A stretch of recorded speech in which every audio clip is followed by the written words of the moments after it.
में आपका स्वागत है। मैं हूं आपके साथ दीपाली माथुर। खबरों की शुरुआत करते हैं आज की हेडलाइंस के साथ। इंटीरियर डिजाइनर खुदकुशी मामले में पत्रकार अर्नब गोस्वामी को सुप्रीम कोर्ट से मिली जमानत। कोर्ट ने महाराष्ट्र सरकार को लगाई फटकार। मुख्यमंत्री अशोक गहलोत ने प्रदेशवासियों से की अपील, कहा पटाखों पर रोक जनता की सेहत को देखते हुए लगाई। प्रदेश में की 6 नगर निगमों में उप महापौर के चुनाव में कांग्रेस के 4 और 2 भाजपा के बने डिप्टी मेयर। जयपुर ग्रेटर में भाजपा के पुनीत कर्णावत और हेरिटेज में कांग्रेस के असलम फारूकी जीते। राजस्थान में बेरोजगारों ने किया आर पार की लड़ाई का ऐलान, कहा 17 नवंबर को सीकर में पंचायत के चुनाव में कांग्रेस का करेंगे विरोध। इंटीरियर डिजाइनर को कथित तौर पर आत्महत्या के लिए उकसाने के मामले में पत्रकार अर्नब गोस्वामी को सुप्रीम कोर्ट से जमानत मिल गई है। कोर्ट ने पत्रकार अर्नब गोस्वामी के खिलाफ आत्महत्या के लिए उकसाने के 2018 के मामले में महाराष्ट्र सरकार पर सवाल उठाए और कहा कि इस तरह से किसी व्यक्ति की व्यक्तिगत आज़ादी पर बंदिश लगाया जाना न्याय का मखौल होगा। न्यायमूर्ति धनंजय वाई चंद्रचूड़ और न्यायमूर्ति इंदिरा बनर्जी की पीठ ने कहा कि अगर राज्य सरकारें लोगों को निशाना बनाती है तो उन्हें इस बात का एहसास होना चाहिए कि नागरिकों की स्वतंत्रता की रक्षा के लिए उच्चतम न्यायालय है।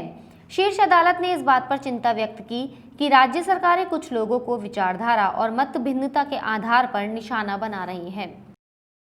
बिहार चुनाव परिणाम के बाद गृह मंत्री अमित शाह ने राष्ट्रीय अध्यक्ष जेपी नड्डा से मुलाकात की है। गृह मंत्री अमित शाह ने नड्डा के आवास पर जाकर उन्हें जीत की बधाई दी। उन्होंने कहा कि बिहार विधानसभा चुनाव और विभिन्न प्रदेशों के उपचुनावों में भाजपा की प्रचंड जीत पर राष्ट्रीय अध्यक्ष जेपी नड्डा जी के आवास पर जाकर उन्हें बधाई दी।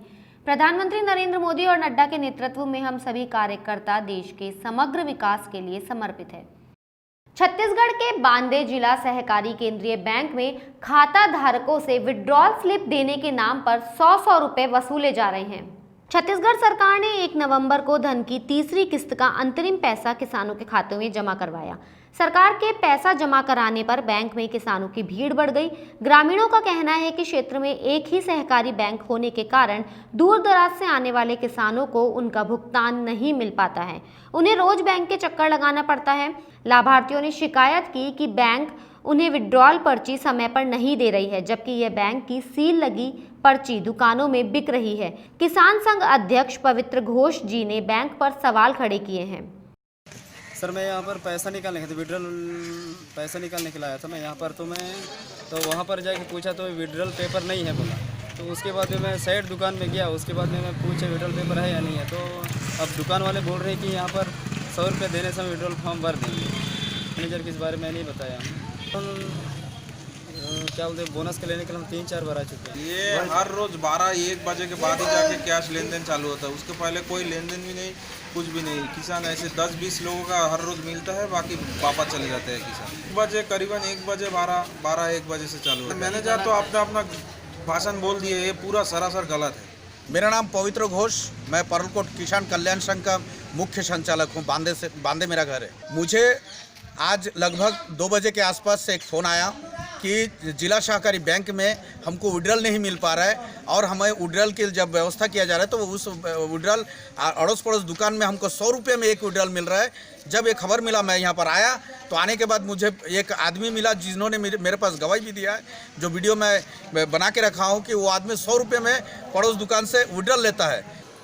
ऐसे किसान लोग जैसे विड्रॉल लेते हैं, मान लो कोई एक लिए कोई 2 भी ले लेते होंगे, अब वो सामने वाला सामने उसको दे देगा तो उसको हम क्या कर सकते हैं। लेकिन इस तरह से इसी नियंत्रण के लिए तो हम सिक्का लगा के रखते हैं ताकि उसका मतलब कालाबाजारी ना हो, तो विड्रॉल कर करके। इसके लिए ऐसा है कैपेसिटी हम स्टाफ की कुछ कमी है, उस हिसाब से अपना इकट्ठा 200 हो जाता है। शुरू से आया रहता है, इकट्ठा विड्रॉल हो जाता है, तो उसको हम लोग पहले इसको पेमेंट करेंगे, उसके बाद देंगे। इसी हिसाब से रोक के रखते हैं। राजस्थान में पटाखों पर रोक को लेकर मुख्यमंत्री अशोक गहलोत ने अपनी प्रतिक्रिया दी है।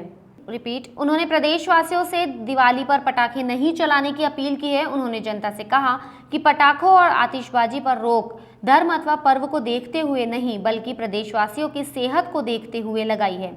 मेरी आप सभी से अपील है, कृपया अपनी और दूसरों की सेहत का ख्याल रखते हुए पटाखे न जलाएं। दिए जलाकर हर्षोल्लास से दीपावली का त्योहार मनाएं। उन्होंने कहा कि कोरोना महामारी के इस चुनौतीपूर्ण समय में प्रदेशवासियों के जीवन की रक्षा हमारे लिए सर्वोपरि है। इसमें आप सभी का सहयोग बेहद आवश्यक है। जयपुर ग्रेटर नगर निगम में कांग्रेस के पास बहुमत नहीं होने के बाद भी महापौर प्रत्याशी उतारने के मामले में प्रदेश प्रभारी अजय माकन ने नाराजगी जताई है। प्रदेश प्रभारी ने नाराजगी जताते हुए पीसीसी चीफ गोविंद सिंह डोटासरा से रिपोर्ट मांगी है। साथ ही माकन ने कोटा में कांग्रेस कार्यकर्ताओं पर हुए लाठीचार्ज पर नाराजगी जताते हुए डोटासरा को रिपोर्ट देने को कहा है।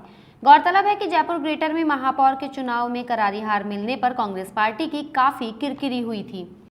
प्रदेश की 6 नगर निगमों में महापौर के बाद अब उप महापौर भी चुन लिए गए हैं। जयपुर ग्रेटर नगर निगम से भाजपा प्रत्याशी पुनीत कर्णावत निर्विरोध जीत गए। वहीं जयपुर हेरिटेज से कांग्रेस के असलम फारूकी डिप्टी मेयर चुने गए। उनको 56 वोट मिले, जबकि भाजपा के महेंद्र धलेत को 44 मिले। इसी प्रकार जोधपुर दक्षिण से भाजपा के किशन लाल लड्ढा उप महापौर बने। उन्होंने कांग्रेस के गणपत सिंह चौहान को हराया। वहीं जोधपुर नॉर्थ से कांग्रेस के Abdul Karim Johnny deputy mayor बने हैं।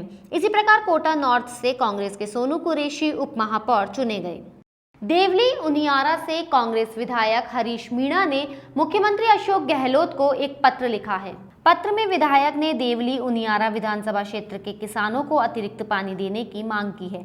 विधायक मीणा ने कहा कि इस साल कम बारिश होने की वजह से किसानों को सिंचाई में परेशानी हो रही है, इसलिए सरकार को बीसलपुर बांध की नहरों से किसानों को अतिरिक्त पानी उपलब्ध कराया जाना चाहिए।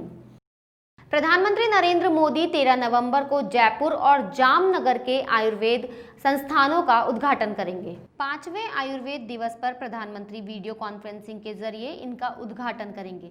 राष्ट्रीय आयुर्वेद संस्थान जयपुर के डायरेक्टर संजीव शर्मा ने कार्यक्रम की जानकारी दी। उन्होंने बताया कि इस वीडियो कॉन्फ्रेंसिंग कार्यक्रम में राजस्थान और गुजरात के मुख्यमंत्री भी अपने विचार रखेंगे। इसके बाद प्रधानमंत्री मोदी अपने विचार प्रकट करेंगे। इस मौके पर दोनों राज्यों के राज्यपाल भी मौजूद रहेंगे। इसके बाद प्रधानमंत्री मोदी दोनों आयुर्वेद संस्थानों को डीम्ड आयुर्वेद विश्वविद्यालय बनाने की घोषणा करेंगे।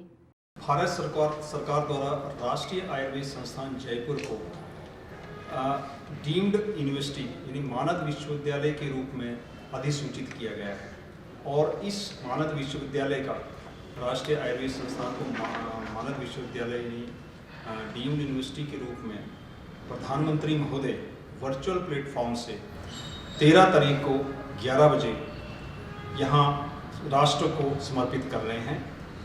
प्रधानमंत्री महोदय के इस कार्यक्रम में हमारे राज्य के महामहिम गवर्नर साहब, माननीय मुख्यमंत्री महोदय यहाँ से जुड़ेंगे और इसी तरह से राजस्थान गुजरात प्रदेश में जामनगर के अंदर जो एक भारत सरकार का संस्थान था आयुर्वेद का, उसको ITRA यानी इंस्टीट्यूट ऑफ नेशनल इम्पोर्टेंस के रूप में स्थापित किया जा रहा है। उसका लोकार्पण भी प्रधानमंत्री महोदय उसी दिन करेंगे। मंत्रियों की अनदेखी और प्रशासनिक अधिकारियों की लापरवाही के चलते राजस्थान के बेरोजगारों में आक्रोश बढ़ता जा रहा है। राजस्थान बेरोजगार एकीकृत महासंघ प्रदेश अध्यक्ष उपेंद्र यादव ने कहा कि बेरोजगार लंबे समय से विज्ञप्ति जारी होने का इंतजार कर रहे हैं। साथ ही बेरोजगार लंबित भर्तियां जल्द पूरा करने और बाहरी राज्यों का कोटा समाप्त करने की लगातार मांग कर रहे हैं। सरकार के मंत्रियों और अधिकारियों की लापरवाही को देखते हुए बेरोजगारों ने आर पार की लड़ाई का ऐलान किया है। उन्होंने कहा कि 17 नवंबर को सीकर में जिला परिषद और पंचायत समिति के चुनाव में कांग्रेस का विरोध करेंगे और 24 नवंबर को दिल्ली कूच करेंगे। जिस प्रकार अधिकारियों की तानाशाही, मंत्रियों की लापरवाही है, प्रदेश के युवा बेरोजगार भर्तियों की विज्ञप्तियां जारी होने के इंतजार कर रहे हैं। वर्षों से जो लंबित भर्तियां उनको जल्द से जल्द पूरा हो, बाहर राज्यों को कोटा समाप्त हो, लगातार मांग कर रहे हैं। लेकिन जिस प्रकार सरकार चिंता और मंत्रियों की लापरवाही को देखते हुए हमने आर पार की लड़ाई का ऐलान किया है। और जो 17 नवंबर से सीकर जिले से जिला परिषद और पंचायत समिति चुनाव में विरोध करेंगे और 24 नवंबर को दिल्ली कूच करेंगे। खुली चेतावनी सरकार को, युवाओं की बातों को मान लो, मांगों को मान लो, अन्यथा हम लोग आने वाले चुनाव में सरकार का सुपड़ा साफ करेंगे। मुझे पूरा विश्वास है माननीय मुख्यमंत्री पर कि जल्द से जल्द जो रीढ़ शिक्षक भर्ती 2020 है, स्कूल व्याख्याता है, कंप्यूटर शिक्षक भर्ती है, ऊर्जा विभाग की जो भर्तियां है उनकी विज्ञप्तियां जल्द से जल्द जारी करके युवाओं को राहत प्रदान करेंगे। जो तमाम लंबित भर्तियां हैं उनको जल्द से जल्द पूरा करते हैं और बेरोजगार को राहत प्रदान करेंगे। राजस्थान में निजी स्कूलों की फीस वृद्धि का मामला थमने का नाम नहीं ले रहा है। संयुक्त अभिभावक संघ ने निजी संचालकों पर डरा धमकाकर फीस वसूलने का आरोप लगाया है। उनका कहना है कि निजी संचालक शिक्षकों को सैलरी का डर दिखाकर उनको धरने प्रदर्शनों में भीड़ दिखाने के लिए कह रहे हैं। संयुक्त अभिभावक संघ के प्रवक्ता अभिषेक जैन बिट्टू और संगठन मंत्री चंद्रमोहन गुप्ता ने कहा कि निजी स्कूल संचालकों के पास कंस्ट्रक्शन कराने को पैसा है, लेकिन शिक्षकों को देने के लिए सैलरी नहीं है। उन्होंने कहा कि निजी स्कूल संचालक कोरोना महामारी में आपदा को अवसर के रूप में इस्तेमाल कर रहे हैं। आज जिस प्रकार निजी स्कूल संचालक अपनी हट निर्माता का प्रदर्शन कर रहे हैं, किस प्रकार अभिभावकों को परेशान कर रहे हैं, किस तरह के आरोप प्रत्यारोपों की राजनीति कर अभिभावकों को अपमानित कलंकित कर रहे हैं, ये पूरी तरह से नाजायज़ है। मैं राज्य सरकार से निवेदन करना चाहूँगा, अनुरोध करना चाहूँगा, संयुक्त अभिभावक समिति की ओर से निवेदन करना चाहूँगा कि इन निजी स्कूल संचालकों के ऊपर लगाम लगाई जाए कि जिस प्रकार की हठधर्मिता का प्रदर्शन कर रहे हैं उसके ऊपर लगाम लगाई जाए। आज जिस प्रकार से एक मीडिया रिपोर्ट आई थी जिसमें बताया गया था कि जो 50,000 स्कूल जो ये निजी स्कूल संचालक दावा कर रहे हैं, इन लोगों को RTE के तहत 25% बच्चों को निःशुल्क पढ़ाना होता है। उस 25% स्कूल वो जो बच्चों को पढ़ाया जाता है उसमें भी करीबन 10,000 से अधिक ऐसे स्कूल हैं जिन्होंने अभी तक RTE के तहत दाखिला तक नहीं दिया गया है स्कूलों में। तो ये किस प्रकार से RTE की बात कर रहे हैं, किस प्रकार से RTE के फंड की बात कर रहे हैं। मैं सरकार से ये भी अनुरोध करना चाहूँगा कि कम से कम RTE जो प्रावधान बनाया गया है, जो गरीब बच्चों को पढ़ाने के लिए कानून बनाया गया है, उस कानून के तहत इनके ऊपर कार्रवाई की जाए और एक एक स्कूल की जांच की जाए। जाको राके साइया मार सके न कोई वाली कहावत बूंदी में चरितार्थ हुई है। यहाँ कोटा से लाखेरी जा रहे युवक बाइक अनियंत्रित होने से मेज नदी में जा गिरा। हादसा उस समय हुआ जब बाइक के आगे एकाएक गाड़ी आ गई, जिससे बाइक सवार गाड़ी पर अपना नियंत्रण खो बैठा और नदी में जा गिरा। युवक के नदी में गिरने की सूचना मिलने पर पुलिस मौके पर पहुंची। पुलिस कर्मियों ने मेज नदी में गिरे युवक का रेस्क्यू किया और उसे बचा लिया। युवक को प्राथमिक उपचार के बाद कोटा रेफर कर दिया गया। बुलेटिन में फिलहाल इतना ही। अगर आपको हमारा वीडियो पसंद आया हो तो हमारे चैनल को लाइक, शेयर और सब्सक्राइब जरूर करें।